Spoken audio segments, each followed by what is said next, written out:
Après l'introduction de l'île de Wano Kuni ainsi que les Mugiwara ayant déjà été sur cette île avec Kinemon, on revient tout doucement à Luffy et son groupe, de retour vainqueurs de Whole Cake Island. Oui, c'est une victoire pour les Mugiwara, leur but étant de récupérer une copie du Road Poneglyph et Sanji, et ils sont sortis du territoire vivant avec les deux objectifs atteints. Revenons tout de même à notre chapitre, un chapitre concentré sur le groupe Luffy qui nous fait croire que l'arc de la rêverie est réellement terminé, même si je vois bien Oda faire un chapitre entièrement consacré à la rêverie pour le 911, et jouer sur 3 tableaux différents en même temps. Un chapitre 910 encore plus calme que le précédent, le rythme descendant petit à petit. Mais cela n'empêche pas le chapitre 910 d'être un très bon chapitre, la review sera plus courte que d'habitude et ayant moins de choses à dire tout simplement. Bienvenue pour la vidéo review et théorie du chapitre 910, et c'est parti.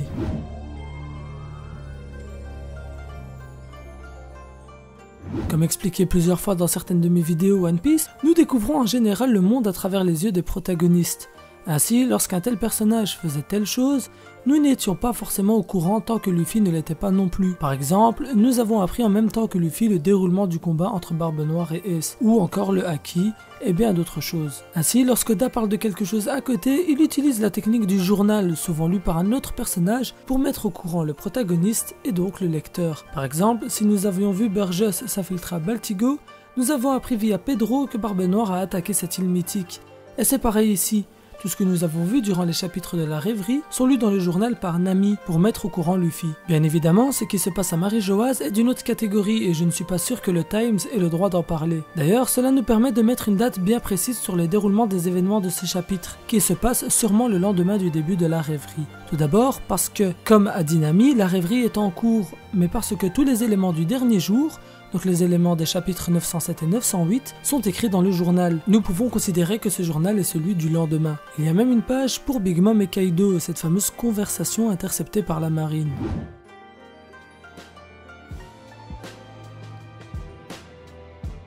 Bon, c'est vrai qu'on n'est pas en cours de philosophie et que mon titre ne veut peut-être absolument rien dire, mais j'ai vraiment pas trouvé mieux pour décrire cette partie de la vidéo, vous m'envoyez navré.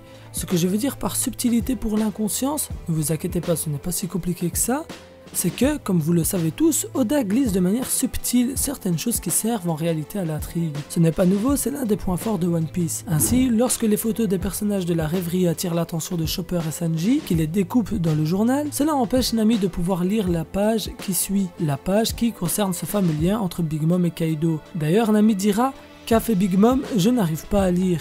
Ce qui renvoie vers un point très intéressant. Soit ce qu'a fait Big Mom, c'est le fameux appel avec Kaido, soit elle a déjà commencé à bouger. Et cette subtilité est la marque de fabrique de Oda en quelque sorte. L'humour placé ici permet de rendre le chapitre encore plus léger, de retrouver une ambiance mugiwaresque, donc l'ambiance type Mugiwara, mais Oda utilise cet humour aussi pour l'histoire. Cela permettra aux Mugiwara de garder la surprise, l'inconscience, par rapport aux actions de Big Mom, et donc, comme dit plus tôt, si Luffy et ses amis ne sont pas au courant, nous ne le serons certainement pas non plus, et c'est le but de la manœuvre de Oda afin de pouvoir nous surprendre plus tard, selon moi.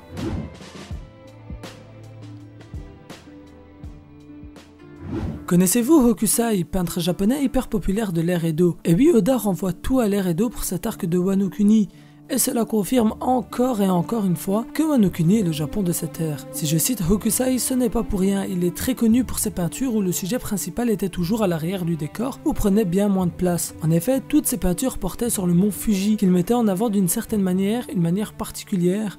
La plus connue était la peinture avec la grande vague et le mont Fuji très loin dans la profondeur de la mer.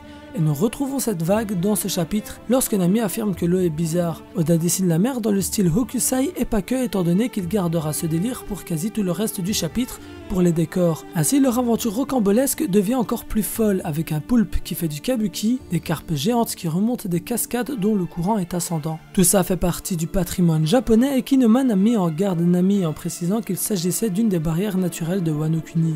Est-ce que le lieu sur lequel est tombé BG lorsqu'il est arrivé dans le Nouveau Monde après la guerre de Marineford aurait allié avec Wano Kuni? Vu les arbres et les décors, il est difficilement pensable que le groupe Luffy n'ait pas à Wano Kuni. Les décors tendent à porter vers cet univers que Oda a créé depuis quelques chapitres déjà pour cet arc. Luffy se retrouve seul avec son navire, devant un chien qui ressemble aux peintures japonaises encore une fois, et ce baboon qui fait penser au singe de l'île où habite Mihawk. Y aurait-il un lien avec ce singe et les singes de l'île de Mihawk?